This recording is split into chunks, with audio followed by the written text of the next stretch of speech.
교회는 교회는 그의 몸이니 만물 안에서 만물을 충만하시게 하는 충만이라. 아멘. 오직 예수님, 예수 그리스도의 은혜와 평강이 여러분 영육간에 가정에 또 하시는 일에 충만하시기를 축원드립니다. 여러분 전도 해보셨겠죠, 그죠? 그리고 또 전도를 해서 여러분 전도한 분이 믿음이 아름답게 자라나고 정말 하나님의 사람으로 튼튼히 써가는 것을 보면 여러분 기분이 어떻겠습니까? 정말 기쁘죠.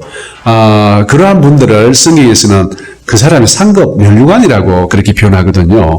그러니까 정말 자기의 면류관이 아름답게 지어지고 완성되고 하는 것 보면은요, 정말 기분 좋을 것입니다. 바로 우리가 전도한 사람들의 믿음이 아름답게 자라나는 것을 제가 이야기를 합니다. 오늘 이 본문에 보면은요, 이 에베소 교회가 바울이 세운 교회거든요. 그런데 이 에베소 교회가 든든히 써갑니다. 정말 아름답게 써가요. 그러니까 그 소문을 들은 바울의 기분이 어떻겠습니까? 그 기분이 여기 나와 있는데요. 1장 15절 16절 한번 보실게요. 이로 말미암아 주 안에서 너희 믿음과 모든 성도를 향한 사랑을 나도 듣고 내가 기도할 때마다 기억하며 너희로 말미암아 감사하기를 그치지 아니하고. 자, 이렇습니다. 왜 이럴까요? 여기 나와 있는 대로 너희 믿음, 너희 모든 성도를 향한 사랑. 그래서 정말 기쁜 거예요. 이 에베소 교회를 생각하면 흐뭇합니다. 그래서 어떻게 합니까? 정말 기도할 때마다 내가 하나님 아버지께 감사하기를 그치지 않는다. 하나님 감사합니다. 에베소 교회를 저렇게 아름답게 튼튼히 세워가심을 감사합니다. 감사합니다. 그렇게 기도하고 있는 바울의 모습을 볼 수 있습니다. 에베소서는 이 옥중서신이라고 이야기를 합니다. 로마 셋집에 갇혔을 때 그때 셋집에 갇혀서 재판받기를 기다리면서 그때 쓴 편지가 에베소, 빌립보, 골로새, 빌레몬스 요 네 편지입니다. 그 편지 중에 하나인데 특히 이 에베소서는 교회에 대해서 이야기를 하고 있습니다. 교회란 무엇인가? 그러니까 교회론에 대해서 신학적으로 가장 깊이 있게 이야기하고 있는 책이 바로 에베소서라고 이야기를 합니다. 자, 그러면은 이 모든 조금 전에 말씀드린 이 에베소 교인들의 아름다운 모습을 보고 아름답게 자라나는 모습을 보고 이제 한 가지 더 소망이 있다면은 그 소망이 이 뒤에 나오는 소망입니다. 그러니까 이게 말하자면은 바울의 기도예요. 바울의 기도인데 그 바울의 기도를 통해서 또 우리는 뭘 할 수 있느냐? 예수님에 대해서 이야기를 합니다. 하나님에 대해서 이야기를 해요. 그런데 그 결론에는 바로 교회를 이야기를 하는 겁니다. 자, 한번 같이 살펴보면서 정말 우리 교회가 어떠한 존재이고 무엇을 할 수 있고 어떠한 지위에 있는가를 이 천하 만물 가운데서 오늘 이 본문을 통해서 똑바로 새긴다면은 정말 우리 교회가 참으로 위대하구나. 그리고 이 교회가 할 수 없는 일이 없구나라는 것을 알게 될 겁니다. 자, 한번 살펴보시겠습니다. 17절 보세요. 우리 주 예수 그리스도의 하나님 영광의 아버지께서 지혜와 계시의 영을 너희에게 주사 하나님을 알게 하시고. 항상 하나님의 일의 기본은 뭐냐면요, 성령님이세요. 오늘날 성령님이 없으면은 아무리 하나님의 이름으로 아름답게 한다 하더라도 그것은 인간의 일이 되고, 비록 겉으로는 하나님의 이름이 드러나지 않지만 내부적으로 성령님께서 역사하셔서 그 일이 아름답게 이루어진다면 그 일은 하나님께 영광 돌려드리는 일이고 하나님께서 기뻐 받으시는 일이에요. 그래서 기본적으로 우리 예수 믿는 사람들은 항상 먼저 염두에 될 것은 뭐냐면은 성령님입니다. 성령님. 그래서 기도할 때마다 사실 우리 기도를 도와주시는 분도 성령님이시고, 제가 설교를 할 때 제 입술을, 제 생각을 주관하여 주시는 분도 성령님이시고, 또 이 생각을, 이 설교를 듣고 깨달아지게, 정말 그렇다. 단순히 지식으로 머무는 것이 아니고 마음속 깊이 부딪히고 자기한테 도전을 주고 자기의 문제점을 발견하게 하고 또 교정하게 하고 더욱더 하나님의 뜻대로 살아가게 하는 이 모든 일의 근원에는 성령님께서 함께 하십니다. 그래서 그 사실을 누구보다도 바울은 잘 알고 있었어요. 그래서 바울은 항상 성령님을 강조합니다. 사실 바울뿐만 아니라 모든 사도들은 성령님을 강조합니다. 왜요? 자기들을 잘 알고 있거든요. 자기들이 얼마나 연약하고 부족한 존재인지 잘 알고 있습니다. 인간적으로 뛰어놓으면요, 별 자랑할 것도 없고 많은 사람들이 인정 안 한 그런 별볼일 없는 사람이지만, 하지만 성령님께서 그 사람을 사로잡으면요, 세상에서는 별볼일 없다 하더라도 하나님께서 사로잡아 주면은, 그래서 하나님께서 은혜를 부어주시고 은사를 부어주시면 어떻게 됩니까? 사람들이 그 앞에 무릎을 꿇게 되어 있습니다. 은사라는 말이 헬라어로 카리스마라고 합니다. 카리스마가 무슨 뜻이냐? 원래 선물이에요. 선물. 하나님, 그러니까 선물입니다. 선물인데 하나님께서 우리에게 은혜로 선물을 주십니다. 그런데 그 은혜로 선물을 받은 사람들은 어떻게 됩니까?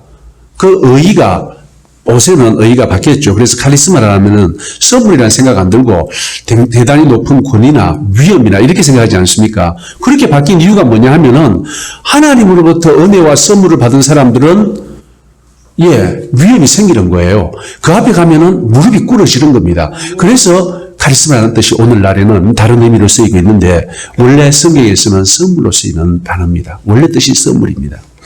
그래서 이 선물은 그러면 누구의 선물입니까? 동일하게 성령님의 선물입니다. 성령님께서 나누어 주시는 선물이에요. 결국 이 모든 일의 근간에는 성령 하나님께서 반드시 계셔야 하고 또 반드시 하셔야 그 일이 교회에서 하는 일이라고 할 수 있는 것입니다. 자, 계속해서 지혜와 계시의 영을 너희에게 주사. 지혜와 계시의 영이 바로 성령님입니다.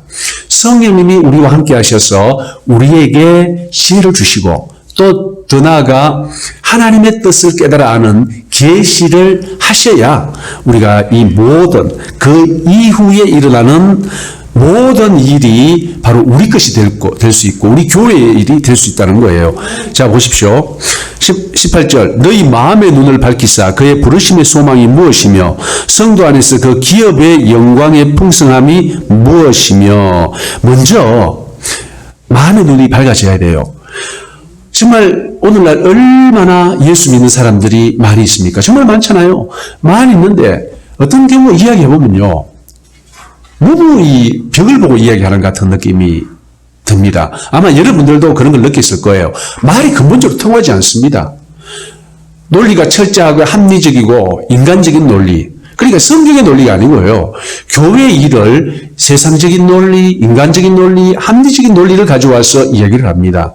물론 성경에도 그런 논리가 필요하지만 근본적으로 뭐냐 하면요, 성경은 말씀의 논리에 따릅니다.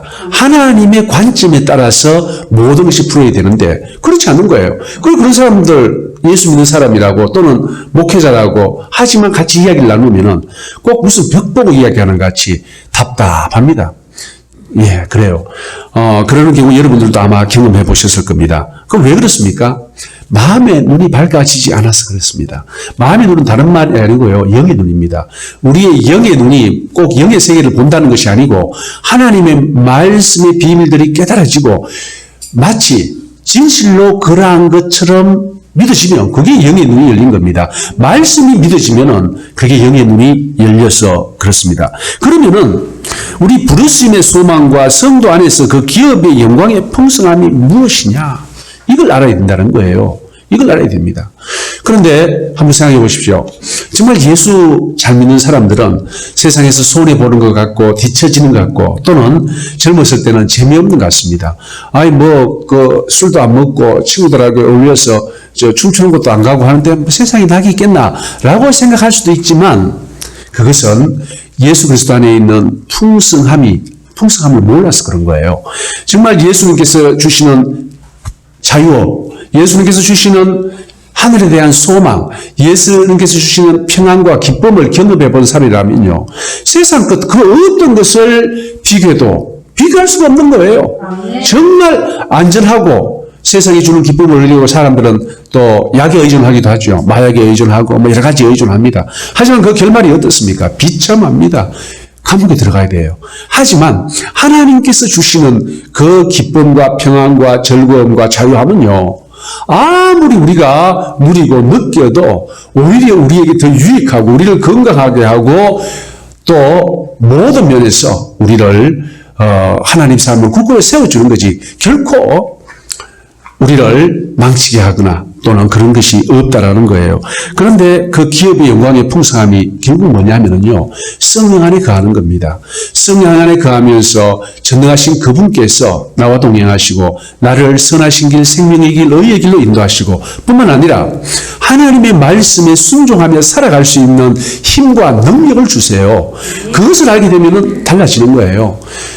우리가 고등학교 다닐 때 공부를 열심히 하는 학생이 있고 맨날 놀러만 다니는 학생이 있습니다. 그런데 학교에서는 어떻게 합니까? 열심히 공부하라 하잖아요. 놀러 다니는 학생은 지금 당장 해방을 맛보고 기쁨을 맛보고 즐거움을 맛볼지 몰라도 그 이유가 어떻게 됩니까? 그 이유가 어떻게 됩니까? 뭐 100% 정해지진 않았지만 우린 대충 알 수 있습니다. 제가 저번에도 한번 말씀드렸다시피 그 예쁜 여학생이에요. 예쁜 여학생이. 이제 상담을 합니다. 선생님하고 상담을 해요. 진로 선생님하고 상담을 하는데, 제발 저 포항에 있는 고등학교 좀 가게 해주세요. 근데 성적이 꼴찌예요, 꼴찌.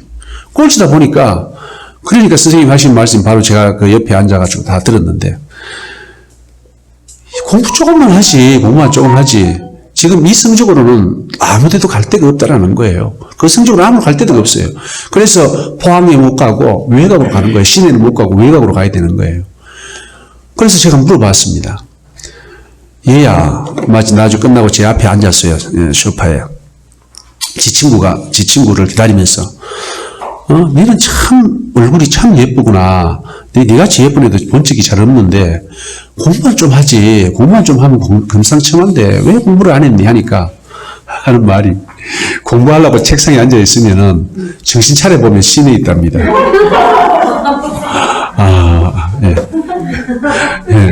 예. 정신 차려보면 시내 있답니다. 공부하려고 책상에 딱 앉아보면은, 정신 차려보면 시내 있다는 거예요. 그 시내 있고 또 어디 있다고요? 노래방에 있거나. 예, 그렇게 된다는 거예요. 예.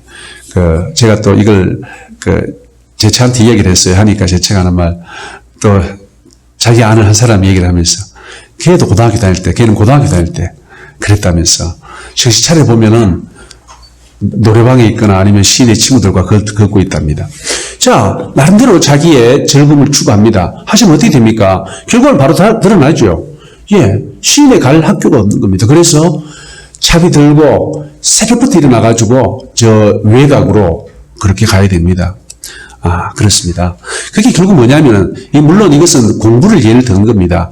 공부하는 학생들은 사람들이 보기에 재미없고, 그리고 저 무슨 학으로 사나? 하루 종일 재미없는 공부를 책상에 앉아 하는데 얼마나 힘들까? 이렇게 생각할지도 모릅니다만은, 당장 결과가 나타나지 않습니까? 시내 갈 학교가 없어서 시외로 빠지려면 얼마나 고생인지 아세요? 새벽부터 엄마가 도시락을 만들어줘야 되거나 새벽부터 깨어가지고 일찍 나가야 됩니다. 차만 1시간 반씩 타고 가니까 어떡하겠습니까, 그거? 그 얼마나 고역인지. 어쨌든 그런 일을 우리는 세상 가운데서도 보고 있어요. 자, 우리 예수 안에서도 마찬가지입니다. 지금 예수 그리스도 안에 있는 풍성한 여기 나와 있는 영광의 그 기업의 영광의 풍성함, 이것을 맛본 사람은요, 결코 하나님의 말씀에 불순종하지 않습니다. 하나님의 영광을 맛본 사람은 절대 불순종하지 않아요. 그럼 우리는 성경에서 하나님의 영광을 맛본 사람이 누가 있냐면요, 대표적인 한 사람이 있습니다. 바로 이 성경을 쓴 바울입니다. 바울은 고린도후서에서 자기가 3,000층에 올라갔다 했죠. 그리고 주님을 만났어요. 그리고 주님으로부터 많은 이야기, 비밀을 듣고 왔어요. 그리고 그 중에는 차마 사람이 입으로 말할 수 없는 것도 듣고 왔어요. 예. 그런 하나님의 영광을 본 바울은 어떻게 했습니까? 죽기까지 충성했습니다.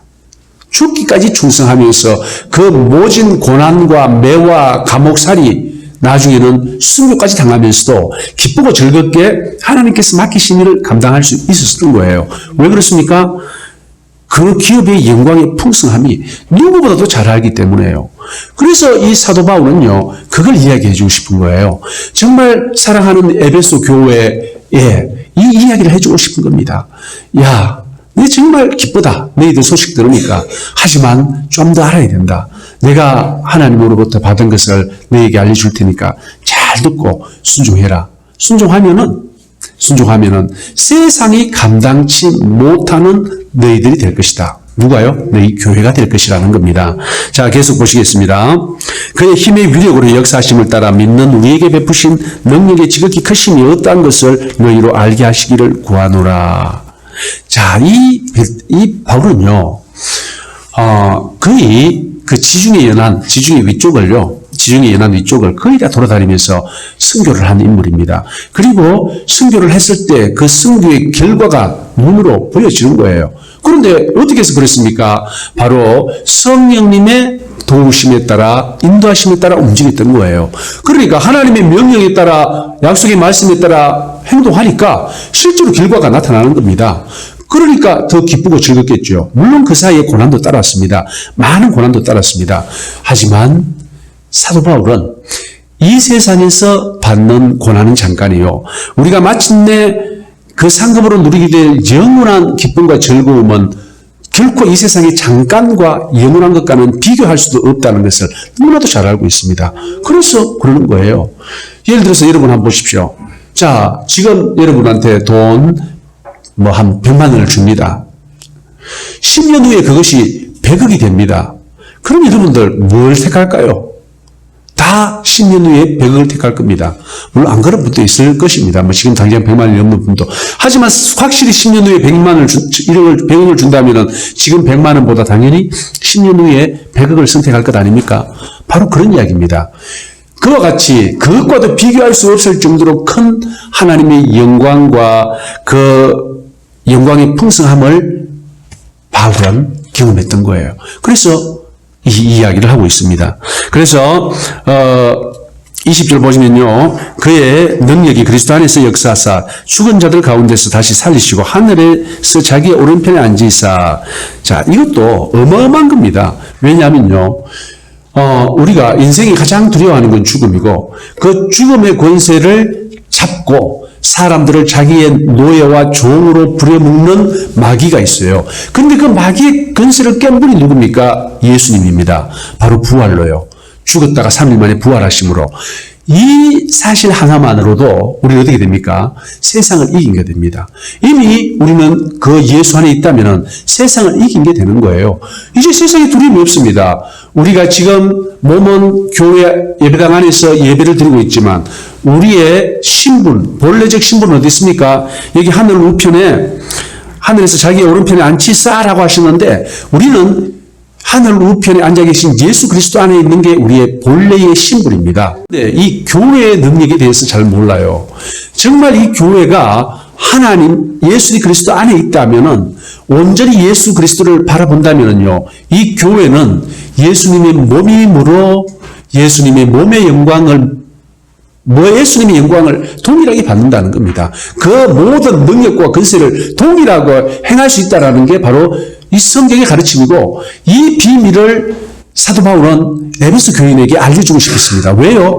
너무 잘하고 있기 때문에 야 이제 이 정도면 정말 됐구나. 이제 더 깊은 것을 알려줘야지. 바로 너희 에베소 교회가 어떤 위치에 있는 것을 알려주고 싶어 한 거예요. 너희들은 그리스도의 몸이다. 바로 그리스도의 몸인데 그리스도는 누구냐? 만물 위에 뛰어난 분이고 세상의 모든 권세, 권위, 통치력 위에 계신 분이고 앞으로 올 세상도 그분을 능가할 분은 절대 없다. 그런데 너희들 에베소 교회가 뭐냐? 바로 너희들이 그분의 몸으로서 그분의 충만함이 너희 교회 안에 그대로 존재한다 라는 이야기를 하고 싶은 겁니다. 그러니까 이제 너희들 교회는, 에베소 교회는 세상 어떤 단체나 또는 정부 조직이나 이런 것과는 비교할 수 없다. 그것보다 그런 것들의 월등히 높으신 예수 그리스도의 충만함이 그대로 너희 안에 있다. 다른 말로 예수 그리스도와 한 몸이다라는 것을 이야기를 하는 겁니다. 한번 생각해 보십시오. 그리스도와 한 몸이라면 어떻게 됩니까? 두려울 거 없지 않습니까? 아무것도 두려울 거 없습니다. 뭐가 두렵겠습니까? 그게 바로 교회입니다. 자, 그리스도와 한해된 교회라면은 이제 무엇을 할 게 있습니까? 예수님의 충만하심을 그대로 드러낼 수가 있습니다. 교회가 이렇게 위대한 거예요. 예수님께서도 말씀하셨죠. 음부의 권세가 이기지 못한다고. 바로 그게 교회예요. 이 교회가 오늘날 대한민국에 엄청나게 많습니다. 그런데 오늘날 이 교회들이 이제 쪼그라들고 있습니다. 쪼그라들고 있어요. 유럽에는 그 많던 교회가 거의 다 사라지고 있고. 자, 그러면은 왜 그럴까요? 왜 교회가 오늘날 침체의 위기, 또 해체의 위기에 이 교회가 썼습니까? 그 원인이 뭡니까? 다시 근본으로 돌아가면 됩니다. 자, 보십시오. 1장 16절, 1장 17절, 우리 주 예수 그리스도의 하나님 영광의 아버지께서 지혜와 계시의 영을 너희에게 주사 하나님을 알게 하시고. 첫째, 우리는 하나님을 몰라요. 교회가 오늘날 이렇게 된 것은 하나님을 모릅니다. 이 교회의 구성원인 교인들이, 성도들이 하나님을 바로 알게 되면 어떻게 됩니까? 그 교회가 온전한 교회가 되는 거예요. 정말 예수 그리스도의 몸으로서의 역할을 담당하는 교회가 되는데, 문제는 하나님을 몰라요. 교회를 다니면서도 하나님을 모릅니다. 그런 사람들이 너무나 많습니다. 그러면 하나님을 모르는 교회가 예수 그리스도의 능력을 사용할 수 있겠습니까? 당연히 없죠. 그 이야기를 지금 하고 있는 거예요. 그리고 또 뭡니까? 1장 18절. 너의 마음의 눈을 밝히사 그의 부르심의 소망이 무엇이며 성도 안에서 그 기업의 영광의 풍성함이 무엇이며, 이것도 모릅니다. 자, 우리의 마음이 눈에 밝혀져야 우리를 왜 불렀었는가? 우리를 부르신 하나님의 소망, 또는 하나님께서 우리에게 주시는 소망은 무엇인가? 이것도 몰라요. 왜 모릅니까? 마음의 눈이 어두우니까 모른다는 겁니다. 그리고 우리들 안에서 그 기업의 영광의 풍성함도 우리는 모릅니다. 왜요? 우리가 마음의 눈이 밝혀지지 않기 때문에, 한마디로 영의 눈이 떼어지지 않았기 때문에 알 수가 없는 겁니다. 이런 교인들이 모인 교회가 머리 대신 예수 그리스도의 온전한 능력을 활용할 수 있을까요? 없는 거예요. 없는 거예요. 정말 하나님은 어떻게 일하십니까?